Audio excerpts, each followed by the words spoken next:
All right, this is what's trending right now. Former African Union ambassador says that Europe cannot survive without Africa. Yeah.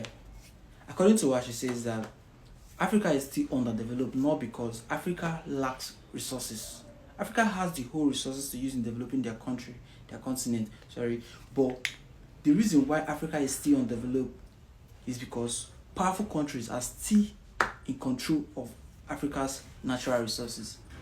Because, come to think of it, Africa has diamond, gold, lot of natural resources, but Africa is still underdeveloped.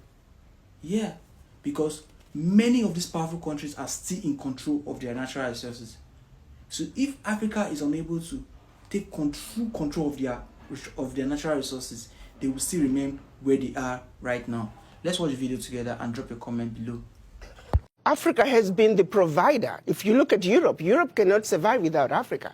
One situation that people don't realize, post-World War, when the US came up with the Marshall Plan, what they don't tell you is that the contribution through exploitation of African minerals was actually the biggest funder of the European Recovery Plan, ERP, aka the Marshall Plan.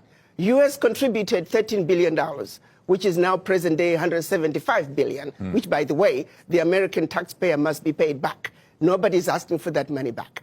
But what they don't tell you is that Africa, through exploitation of its resources by the Europeans, was actually a much, much bigger contribution to the European recovery post-World War II. Nobody talks about that. Why does such a continent that did so much to help Europe recover continue to be so poor? Let's be realistic here. Let's not talk about peanuts. Africa does not need the aid. What we need is for those who are exploiting Africa to stop. Africa has everything it needs. If Africa could have contributed as much as it did to the recovery of Europe post-World War II, why wasn't Africa equally developed?